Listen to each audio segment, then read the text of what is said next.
Good morning, dear students. I hope you all are fine. So today we are going to start your sixth chapter of English, A Little Grain of Gold. A Little Grain of Gold, it's a poem which is written by great Indian poet, that is Rabindranath Tagore. And as we all know that Rabindranath Tagore was a very, you can say, good poet, and he has written our national anthem also, that is Jan Gan Man, is written by Rabindranath Tagore. And this poem is taken from his book Gitanjali, which was written by him in 1912, and he had also got Nobel Prize in Literature in 1913 for that book. So this poem is taken from the book Gitanjali, which is written by Rabindranath Tagore. And in this poem, as you can see from a picture, there is a picture of a poor man. So this poor man is a beggar, and he is begging in a streets of a village, and by chance he met a person who appears like a king, but actually that person was actually actually god. He was taken the appearance of king actually, or you may say that god in disguise. So the god was actually testing the patience of this person or the nature of this person. So this poem, the idea behind the poem is that god always tests his people in different ways, in many stranger ways. And also that if one should believe in giving, if one should believe in giving, he will also get more and more in his life. For example, we should always believe in giving whatever we have. We should always believe in donating that much to others. So the basic idea behind the poem is that, so instead of being a taker always, we should be giver at the same time. So this is the main idea behind the poem. So the poem starts as, in the first stanza, I had gone a begging from door to door in the village path, when your golden chariot appeared in the distance like a gorgeous dream, and I wondered who was this king of all kings.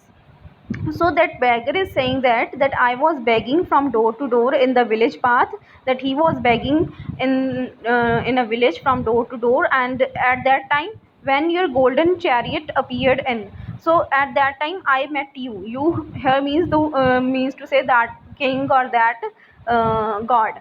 So when your golden chariot appeared in, golden chariot means to say वो gold के रथ पे सवार होके आए हैं, जो राजा हैं, जो इस पोएम में राजा है बट एक्चुअली भगवान है, वो गोल्डन चैरियट मीन्स टू से रथ जो होता है, जैसे राजा महाराजा पहले आते थे, सो वो गोल्डन रथ पे बैठ के आए हैं. The distance like a gorgeous dream and I wandered who was this Kings of all Kings.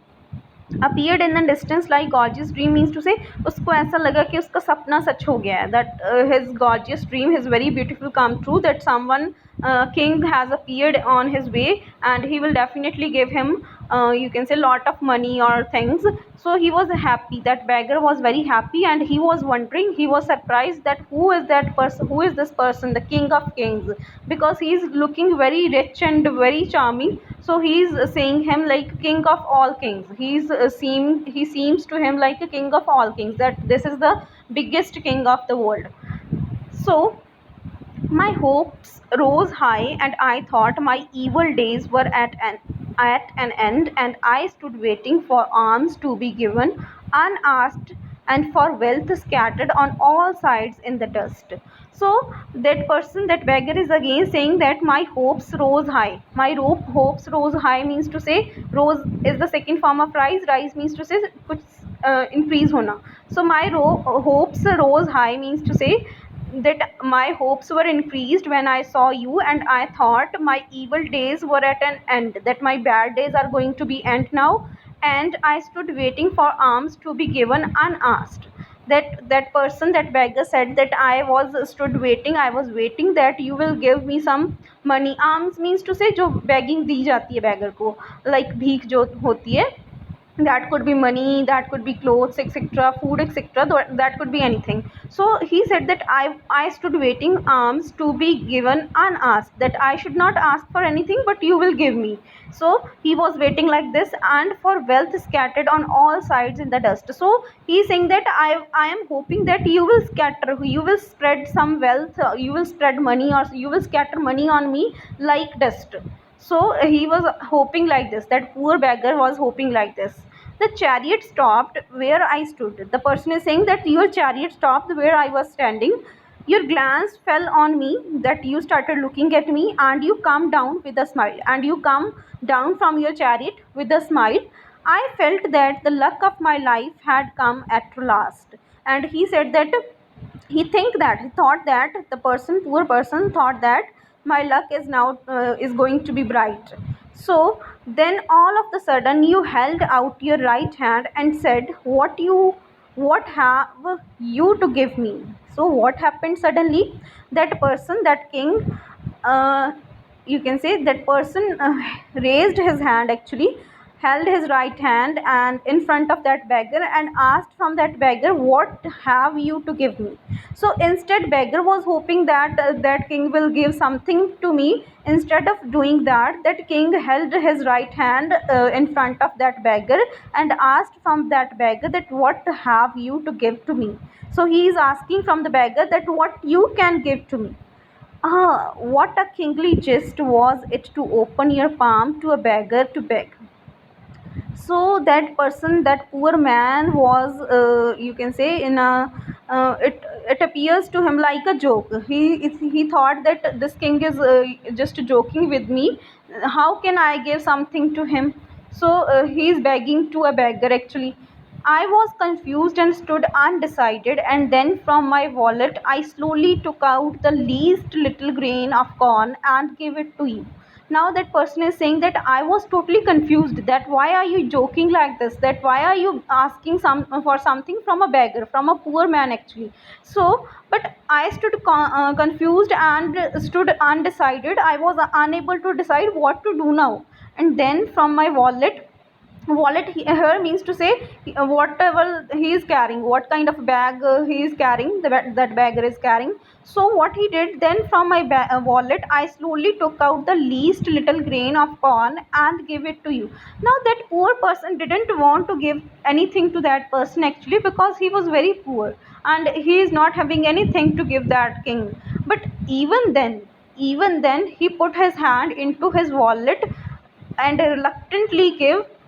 He was not willing to give that thing to the king, but actually he has to, he, because of his nature, even then he put his hand into his wallet and slowly took out the least little grain of corn. He was having grains of corn, and out of those grains of corn he has chosen a least or a little grain of corn and give it to you. That he, the person is saying that I choose a little grain of corn, makki ka dana jo hota hai, and I give it to you.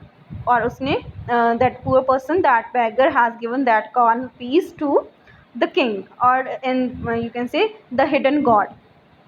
But how great was my surprise when at the day's end I emptied my bag on the floor to find a least little grain of gold among the poor heap.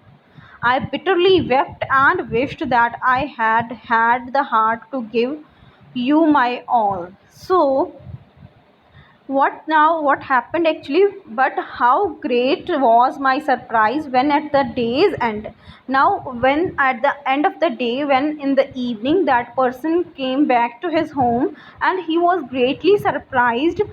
How greatly surprised? Why greatly surprised? When I emptied my bag on the floor. So when he emptied his bag on the floor, he has thrown all the things out from his bag on the floor to find a least little grain of gold among the poor heap. What he found in his bag? He found a little grain of gold, actually. So now how that gold appear in his bag? Because that king was actually a god. So he was just testing this person, the patience of this person, or the nature of this person. So he put that gold into his bag, and this person is saying that, this bagger is saying that I am totally surprised that when I emptied my bag on the floor, I found a small or little grain of gold among the poor heap. Among the poor heap means to say whatever the things he was having in his bag, along with those things he was having now a grain of gold. I bitterly wept and wished that I had had the heart to give you my all. So now he is thinking that that I should be more kind-hearted at that time. I should, instead of giving a small little grain of corn, I should had given you all my things that are that I was having at that time. So the main idea of the poem is that we should always be a giver. We should always try to devote something from our side, whatever we are having. So the basic idea behind the poem is this. So another idea is also that the God always tests his people. God always tests us in different ways, in strange ways that we can't even expect. So we should always be humble to the people around us. We should always be kind to the people around us. So this is the main idea behind the poem. So I hope you have enjoyed the poem, a beautiful poem which is written by Rabindranath Tagore. So moving to the next page now, students. So the comprehension section is given, and there are some kind of MCQs, and you have to solve. Firstly, read the poem again carefully and then try to solve all these MCQs. Then given below is a summary of the poem. Complete it by filling the blanks with the suitable phrases from the box. So you have given options in the box, and below you have given the summary of the poem, and there are some blanks, and you have to fill these blanks. Then comes your sounds and pronunciation. So they have given you the topic of intonation here. So what is intonation actually? Intonation means to say the way we speak. Sometimes we give stress, more stress on some words, or little stress on some words. So that kind of sound, the pitch of our sound changes whenever we read anything. So that kind of pitch of our sound or our voice is called intonation. So they have given you two lines. Compare the way you following two lines would be spoken in the conversation. So in first line they have given a question mark at the end of line, and in second line they have given a full stop. So lines are same actually, there is no difference, but in the first line at the end they have given you a question mark. And because of question mark, how we read this line, you have finished the work.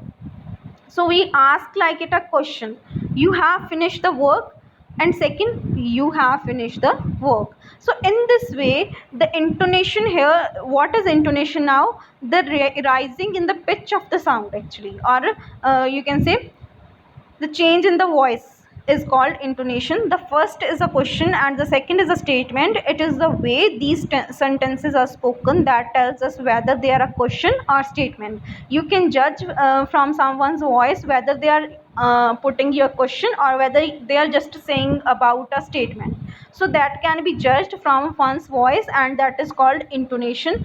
In other words, difference in intonation helps us to understand the various aspects of the meaning in speech. Intonation is the way our voices rise and fall as we speak. So what is intonation? Intonation is the way our voices rise and fall as we speak.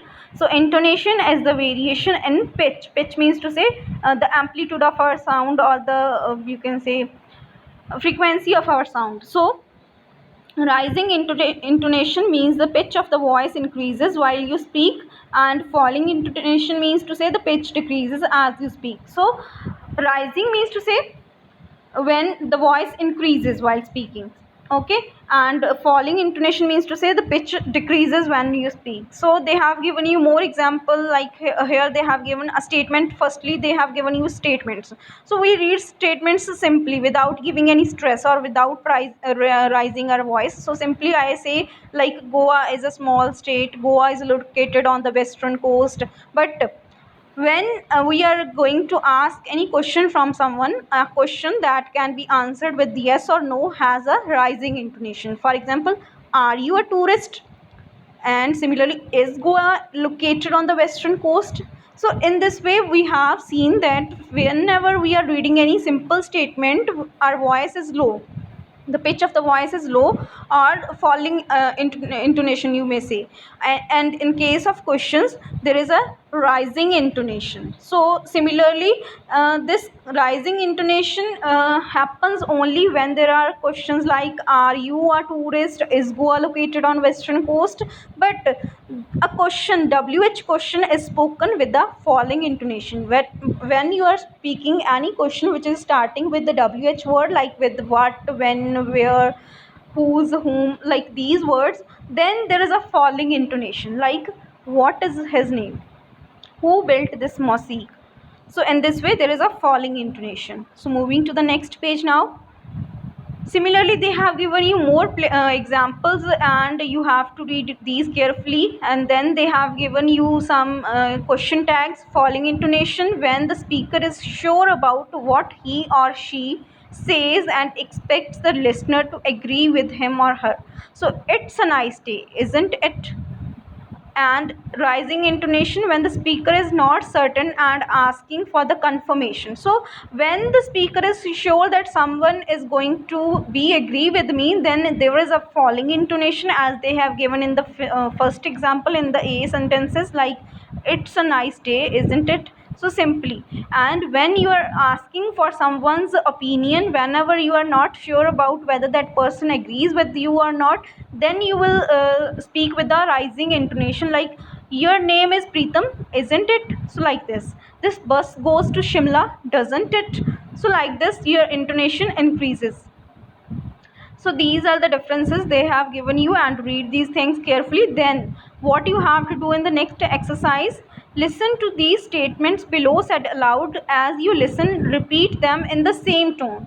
So what you have to do, you have to practice this, you can say, speaking part here. So he has done that work. Simply, it is a simple statement with a full stop, means it is a declarative statement. So he has done that work. This we speak with the falling intonation, simply. So then he has done that work. So like it's a question mark, a question mark is given, so it's like a question. So in this you have to increase the pitch of your voice, increase the pitch of your sound, or you may say this is a rising intonation. So he has done that work. So like this we are asking a question, so in this we have to speak like this.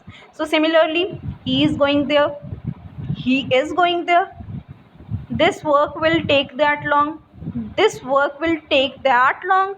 So in this way, so try to speak all these sentences. Then you have to leave this B2 section because this is a classroom activity. And moving to C section, that is appreciation. So what they have given you here: alliteration. So what is alliteration? Alliteration is the repetition of the same consonant sound at the beginning of the words that are close together. So what is alliteration? Alliteration is the you can say repeating of the consonant sounds. So we all know that what are consonant? Out of 26 alphabets of English alphabet, 5 are vowels. 5 vowels are there, like A, E, I, O, U, and except those 5 vowels, all are consonants. So whenever there is a repetition in the consonant sound, that is known as alliteration. So firstly they have given you some examples. The luck of my life had come at last. So luck, life, last. So 3 words are starting with L, and they are repeated in a line. So L sound is repeated. So this is like this. Then wept and wished, W is repeated. I had the heart. So like H is repeated here. So identify instances of alliteration in these lines, and you have to like seeing it scaled 6 inches. So S is alliteration here, S is being repeated. The bird that is born for joy, born, bird born, B is repeated. So in this way you have to find in the other 2 sentences. So next there is an activity, students, and you might find it funny, or in a fun way you can do this, because what you have to do, you have to search about the information of Rabindranath Tagore, the great Indian poet. Just Google it, Google his name, Rabindranath Tagore, and you will find all the details, like what they are asking you. You have to search for the date of birth, place of birth, details about parents, education, early writings, different types of works, famous works like Gitanjali, Nobel Prize, Shanti Niketan. As I have already told you that he has written a book, Gitanjali, and in 1912, and for which he got the Nobel Prize in Literature in 1913. So in this way you have to find all this information from the internet, and then you have to prepare a PowerPoint presentation. So you can do this because you are free now, and prepare a presentation on Rabindranath Tagore. So this is all about your poem, A Little Grain of Gold. So I hope you have enjoyed this poem. So try to solve your all exercise. Thanks for listening and have a nice day.